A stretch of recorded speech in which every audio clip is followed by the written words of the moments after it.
مال نظامی صاحب بہت سے جو جن کی موجودہ حکومت سے تھوڑا سا ناقدانہ رائے ہے، ان کا خیال یہ تھا کہ کل پتہ نہیں ٹرمپ نے آنا ہے امریکہ کے اندر، واشنگٹن کے اندر، یا کیملا ہیرس نے آنا ہے، تو اس سے پہلے آج یہ سارے کام کرنا ضروری ہے۔ میں نے کہا یار اس میں ایمرجنسی کیا تھی، آج دونوں اجلاس بلائیں، آج ہی ٹھپے لگوا لیے، ہفتہ بحث ہو لینے دیتے ہیں، وہ کہتے ہیں کل تک ہی پتہ ہے۔ تو آپ بتائیں آپ کا تجزیہ کیا کہتا ہے؟ جی بہت شکریہ۔ آج مجھے علامہ محمد اقبال کا ایک مصرع یاد آ رہا ہے جو کہ میرا خیال ہے قومی اسمبلی کی پروسیڈنگز کے اوپر بالکل صادق آتا ہے، اور وہ مصرع کچھ یوں ہے کہ خاموشی گفتگو ہے، بے زبانی ہے زباں میری۔ تو میرا خیال ہے کہ اس سے اچھا تبصرہ کوئی نہیں ہو سکتا۔ اس کی وجہ یہ ہے کہ حکومت کی جانب سے جو قانون سازیاں کی گئی ہیں اور اس کے اندر جو نکات شامل ہیں، سر یہ دوبارہ پڑھ دیں، یہ کافی حسب حال ہے۔ جی، خاموشی گفتگو ہے، بے زبانی ہے زباں میری۔ تو یہ ان کا ایک مصرع مجھے آج کے قومی اسمبلی کے اجلاس کے اوپر صادق نظر آتا ہے۔ سر یہ اب پروگرام کے واپسی پہ نا میں عقیل صاحب سے درخواست کروں گا یہ میری طرف سے شہباز شریف صاحب کو بھی پیش کر دیں۔ جی جی جی جی بہت شکریہ۔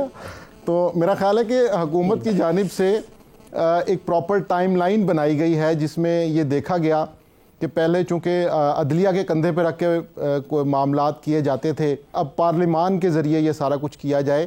اور یہ بات درست ہے کہ آئین اور قانون کے تحت آپ قانون میں تبدیلیاں کر سکتے ہیں، پارلیمنٹ کا استحقاق ہے، لیکن اس کے بعد جو منظرنامہ بنتا ہے اس سے یہ پتہ چلتا ہے کہ جب ججز کی تعداد بڑھے گی اور اس میں لوگوں کو ایڈجسٹ کیا جائے گا تو وہاں پر میرٹ کا خیال کون رکھے گا؟ یہ ایک ایسا سوال ہے کہ جس کا جواب ابھی کسی کے پاس نہیں ہے، اور وہ تمام ججز جو رکھے جائیں گے ان کی ریٹائرمنٹ ڈیٹس کیا ہوں گی؟ تو میرا خیال ہے کہ اس وقت تک کا ایک لمبا انتظام کرنے کی کوشش کی گئی ہے۔ جہاں تک معاملہ ہے 60,000 کیسز کا، تو میرا خیال ہے کہ وہ اس کی جڑ کو دیکھنے کی ضرورت ہے۔ وہ جو لاکھوں کیسز لوور کورٹس میں پینڈنگ ہیں ان پہ توجہ دینے کی ضرورت ہے، جن کی بنیاد پر پھر یہ ساری اپیلیں اور مقدمات سپریم کورٹ تک پہنچتے ہیں۔ لیکن 26ویں آئینی ترمیم میں اور اس کے بعد اس حوالے سے کوئی منصوبہ بندی یا پلاننگ نہیں کی گئی، جس سے یہ پتہ چلتا ہے کہ بہرحال ان سارے اقدامات کا معاملہ سپریم کورٹ میں زیر التوا کیسز سے یا عوام کو ریلیف دینے سے نہیں ہے، بلکہ یہ چیزیں کسی اور طرف اشارہ کرتی ہیں۔ آزاد صاحب آج ایک ہی وہ تیر سے دو شکار کہتے ہیں نا، اسلام آباد ہائی کورٹ کی بھی تعداد آج ہی بڑھا دی ہے، تو جو 6 ججوں کو ٹرانسفر کرنے کی تجویزیں تھیں، ادھر ادھر کرنا تھا، وہ بھی آج رولا حل ہو گیا، جنہوں نے خط لکھا تھا، تو ادھر بھی 34 ججز ہو گئے، تو پھر تو اب سب اچھے کی خبر ہے۔ میں پہلے نظامی صاحب کے ایک شعر کا جواب دینا چاہتا ہوں۔ خاموش مزاجی تجھے جینے نہیں دے گی، اس دور میں جینا ہے تو کوہرام مچا دو۔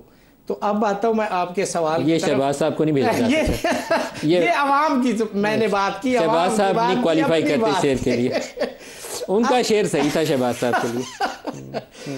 اب سوال یہ پیدا ہوتا ہے کہ دیکھیں اسلام آباد ہائی کورٹ، اس کے اندر پورے پاکستان کی لٹیگیشن ہوتی، اور اس کے اندر کتنے ججز کام کر رہے ہیں؟ 8، 10 کی تعداد تھی، اب آپ نے 12 کر دیے، 9 سے 12، لیکن ابھی میں ورکنگ کی بات کر رہا ہوں کہ 8 کام کر رہے ہیں، تو اب آپ نے 12 کر دی، تو یعنی 4 کی کمی ہو گئی اس حساب سے بھی، چونکہ ورکنگ اس وقت 8 ہے۔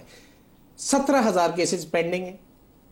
اور دوسری بات مجھے بتائے، اگر جوڈیشل ریفارم لانا ہے، سپریم کورٹ میں 2% جو جنرل پبلک ہے اس کا کیس آتا ہے، جو 98% لیٹیگیشن ہے، جیسے ابھی میرے بھائی فرما رہے تھے، وہ ہائی کورٹ تک ہے، اور ڈسٹرکٹ کورٹ میں نیچے اگر آپ دیکھیں تو 30 لاکھ کیسز پینڈنگ ہیں، سپریم کورٹ میں 58,000 کیسز پینڈنگ، فیڈرل شریعت کورٹ میں 185 کیسز پینڈنگ ہیں، سپریم کورٹ میں 187 کانسٹیٹیوشنل میٹر ہیں۔ مجھے بتائیں کہ صرف انصاف پھنس گیا ہے سپریم کورٹ آف پاکستان کے اندر، باقی تو پورے پاکستان کے اندر لوگ شادیانے بجا رہے ہیں انصاف کے، وہاں پہ ڈنکے بج رہے ہیں، لوگ خوش ہیں، ان کو ان کی دہلیز پہ فری ڈور سٹیپ پہ سستا انصاف ان کے گھر مل رہا ہے۔ ادھر کوئی ضرورت نہیں، آپ کو وہاں لمیٹیشن ایکٹ کو چینج کرنے کی کوئی ضرورت نہیں، آپ کو 150 سال پرانا CRPC چینج کرنے کی کوئی ضرورت نہیں، آپ کو CPC 200 سال پرانا چینج کرنے کی کوئی ضرورت نہیں، چونکہ وہاں پہ انصاف مل رہا ہے۔ جہاں پہ 30 لاکھ کیسز پینڈنگ ہیں، جہاں پہ صرف 187 کیس ہیں وہ حکومت کے کیسز ہیں، یا اپوزیشن کے ہیں جن کو آپ کانسٹیٹیوشن کیسز کہہ رہے ہیں, وہاں پہ انصاف آ کے رک گیا ہے, جیم ہو گیا ہے. اس لیے 34 ججز ان کو انصاف دے سکتے ہیں, 17 ججز نہیں دے سکتے. اور بھائی ابھی جو چیف جسٹس بنا, آپ ان سے پوچھیں کہ آپ نے ابھی ان سے کہ آپ کی پالیسی کیا ہے, کیس مینجمنٹ آپ کی کیا ہے. ابھی انہوں نے آ کے 2 ججز پہ جو بینچ بنائے, 40 کیسز لگے ہوئے ہیں. اگر 1:30 بجے تک کورٹ کام کرتی تو کیا پتا وہ ورکنگ آورز 3 بجے تک لے جائے. اور مجھے بتائیں اگر یہ کیسز 2 مہینے میں یا 3 مہینے میں for the sake of argument ختم ہو جاتے تو بعد میں یہ 34 ججز سے کیا کام لیں گے. پھر اگلی بات, سپریم کورٹ کا بجٹ کتنا ہے؟ اربوں میں. اب جب آپ ڈبل کریں گے تو ان کے ساتھ سارا عملہ, ڈرائیور, باورچی, ریڈر, سیکٹری, سٹینو, ان کے گھر, ان کی رہائش, ان کے ٹیلی فون, ان کی رہائشیں, میڈیکل سہولت, یعنی آپ گورنمنٹ ایکسچیکر پہ ڈبل اس کا وہ کر رہے ہیں بوجھ. تو کیا یہ پاکستان افورڈ کر سکتا ہے جس کے اندر غریب بندے کو ملک صاحب ٹیبلٹ میسر نہیں ہے, ایمبولینس میسر نہیں ہے, یہ جو مزدور نہیں ہے جس کے اندر وہ لے کے جاتے ہیں سیمنٹ, اس کے اندر وہ لے کے مریضوں کو لے کے جا رہے ہیں درختوں کے ساتھ لٹکا کے انہوں نے لگائی ہوئی, اس ملک کے اوپر آپ 34 ججز کا بوجھ ڈالنا چاہتے ہیں. میں ایک اور بات, انڈیا میں 1 ارب 25 کروڑ آبادی, وہاں پہ 31 ججز کام کر رہے ہیں. 1 ارب وہاں بھی اپروو اسٹرینتھ 33 ہے, ہمارے سے 6 گنا آبادی ہے. 1 ارب ہے نا سر, 6 گنا اور آبادی ہے. وہاں پہ اتنے کیسز نہیں. وہاں پہ مجھے بتایا کتنی مرتبہ مارشل لا لگا ہے, بتایا نا. ماشاءاللہ کی باتیں آپ سے پوچھنی نہیں ہے میں نے. نہیں, میں ایک بات کر رہا ہوں, لیکن وہاں جمہوریت ہے, میں نے وہ جمہوریت کی بات کر رہا ہوں. سر ایک بات جو انہوں نے کہی پنجاب کے حوالے سے, وہ بڑی صحیح بات ہے. پنجاب میں سب سے زیادہ پینڈنسی آف کیسز ہے. وہاں لوئر کورٹس کے اندر رول جاتے ہیں, لوگ مر جاتے ہیں, انصاف نہیں ملتا. وہاں آپ نے نہ ہائی کورٹ کو چھیڑا ہے نہ لوئر کورٹس کو چھیڑا ہے. سارا انصاف جو تھا سپریم کورٹ میں پھنسا ہوا ہے اس وقت. نہیں, یا وہ 6 جج جو اسلام آباد ہائی کورٹ کے ان میں پھنسا ہوا. دیکھیں میں تھوڑا سا پینڈنسی سب سے زیادہ کہاں ہے میں آپ کو لاہور ہائی کورٹ کے اندر. بالکل پینڈنسی کے حوالے سے بھی میں کرتا ہوں. ایک تو بالکل غلط تاثر دیا جا رہا ہے, یہ 34 کی 34 کوئی بھرتیاں نہیں ہو رہی. میں معذرت کے ساتھ with an exception up to 34 provision ڈالی ہے نا, تو کیا یہ ہمارا استحقاق ہے؟ جو آپ نے بل پیش کیا تھا اس میں آپ نے کتنے تجویز کیے تھے؟ دیکھیں آپ نے بل میں کتنے تجویز کیے؟ ہمارے 23 تھے, لیکن دین اگین ڈسکشن تھی, اتحادیوں کے ساتھ بھی ڈسکشن تھی, کانسٹیٹیوشنل بینچز کی فارمیشن ہے. اتحادی کہتے ہیں ہمارے 20 بندے رکھو, تو پھر آپ یہ اس نہیں کو کہا کسی نے بھی. یہ ندیم صاحب یہ کسی نے نہیں کہا. دیکھیں میں آپ کو یہ واضح ضرور بتا سکتا ہوں کہ یہ استحقاق ہے جوڈیشل کمیشن آف پاکستان کا, جس میں 5 حاضر جج صاحبان بیٹھے ہیں, جس میں 1 چیف جسٹس ہے, 3 سینئر موسٹ ججز آف سپریم کورٹ ہیں, اور 1 جج سینئر موسٹ ہوگا کانسٹیٹیوشنل بینچ. ویسے معذرت کے ساتھ یہ آئیڈیا 34 والا یہ مجھ سے حضر نہیں ہو رہا. آپ میں آپ کو اس کی 22 کر دیتے نا, 23 کر دیتے تو میں سمجھ لیتا آپ نے کانسٹیٹیوشنل بینچ بنانا ہے, آپ کو بندے چاہیے. لیکن 34 میں اس میں آپ کو منطق بھی بتا دیتا ہوں. یہ آپ کے ہائی کورٹس میں بھی کانسٹیٹیوشنل بینچز بننے ہیں, جہاں پہ پہلے 6 ججز والا میں آپ کو تھوڑا سا کلیئر کر دوں کہ یہ ان 6 ججز کی وجہ سے نہیں ہے. اس ہائی کورٹ میں سے بھی ایلیویشنز ہو کے کنسیڈر ہوں گے ججز سپریم کورٹ کے لیے, کانسٹیٹیوشنل بینچز کے لیے بھی. اسی کے ساتھ وہاں پہ سینکشن اسٹرینتھ اس لیے بڑھائی گئی ہے کہ وہاں پہ بھی کانسٹیٹیوشنل بینچز بننے ہیں. اب مجھے بتا دیں کہ 8 ججز کے ساتھ آپ کیا یا 9 ججز کے ساتھ آپ کیا کانسٹیٹیوشنل بینچز بنائیں گے؟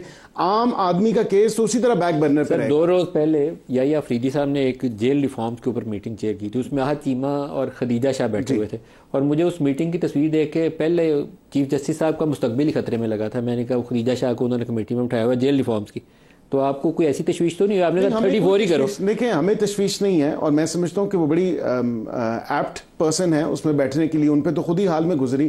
اسی طرح آچیمات صاحب نے بھی جو ہے وہ کافی ٹائم وہ جیل میں رہے, اور ایسی کوئی بات نہیں ہے اس میں. وہ اپنے جو ان پہ گزری ہے, جس کرب میں وہ گزرے ہیں چیمہ صاحب, انہوں نے راشد کو ڈالنا چاہیے تھا بیچاری کے ساتھ. تو بھی بالکل 9th میں کی کیسز میں ہے. اب وہ ان کا کیسز تو بالکل ان کو تو بھی بیل پہ. ایک بات ہے نا, پنجاب کے اندر پینڈنسی کا ایشو ہی کوئی نہیں ہے, وہاں انصاف بھی فوری مل رہا ہے. تو آپ کو پرابلم صرف اسلام آباد میں ہی ہے. اسلام آباد کے اوپر توجہ کرنی چاہیے آپ کی جماعت کو بھی. ہاں جی, وہ پنجاب کے بارے میں ایک دلچسپ ڈیٹیل ہے جو میں آپ کو دیتا ہوں, لیکن اس سے پہلے کیونکہ ماشاءاللہ اب کافی شعر و شاعری بھی یہاں ہو رہی ہے, میں بتانا چاہ رہا تھا کہ علامہ اقبال کی طویل نظم ہے تصویر درد, وہ بانگ درا میں ہے. اس کا یہ پہلا شعر ہے, نہیں منت کشے تابے شنیدن داستاں میری, خاموشی گفتگو ہے، بے زبانی ہے زباں میری، جس کا یہ دوسرا مصرع ابھی اور آپ چاہ رہے ہیں کہ وہ پرائم منسٹر صاحب کو بھی بھجوایا جائے، تو میں صرف یہ کمپلیٹ کر رہا تھا۔ جو شعر میں بتانا چاہ رہا ہوں یہ 26ویں ترمیم کے بارے میں بھی اور ان تمام قوانین کے بارے میں بھی، وہ سن لیجئے گا، اور وہ پہلے مصرع ہی بتاتا ہوں کہ جو شاخ نازک پہ بنے گا آشیانہ ناپائیدار ہوگا۔ یہ علامہ اقبال ہی کا مصرع ہے۔ تمہاری تہذیب اپنے خنجر سے آپ خودکشی کرے گی، جو شاخ نازک پہ بنے گا آشیانہ ناپائیدار ہوگا۔ یہ جو، اور آج ٹھیک فرمایا یہ بیرسٹر گوہر نے بھی اور عمر ایوب صاحب نے بھی ابھی فوراً بعد اس کے، کہ یہ ان کو سمجھ نہیں آ رہی، ان کا ویژن نہیں ہے، یہ ان کے گلے پڑے گی آ کے ایک دن۔ یہ ساری جو چیزیں آج انہوں نے منظور کی ہیں بغیر ویژن کے اور بغیر کسی لانگ ٹرم سوچ کے کہ کل کو کیا ہو سکتا ہے، اور یہ 1 سال 1.5 سال سے جو کچھ کر رہے ہیں، یہ ساری جو ایگزامپل سیٹ کر رہے ہیں نا، یہ ایک دن انہی کے گلے پڑنی ہے آ کے، اسی پی ڈی ایم گورنمنٹ یہی جو اپنی ساتھی جماعتوں کی بات کر رہے ہیں۔ ارشد ندیم نے جب وہ تھرو پھینکی تھی نا وہ 90+ میٹرز والی، تو وہ ان کے ایک وزیر صاحب نے شہباز صاحب کو کہا تھا سر آپ کا ویژن ہے، آپ کا ویژن ہے، تو یہ بھی سر آپ کا ویژن ہے۔ میں بریک لے لوں، دوبارہ آپ سے شروع کروں گا، آپ مجھے پنجاب کے کیسز کی ڈیٹیل کچھ بتائیے۔ بریک لینے ہمارے ساتھ رہیے گا۔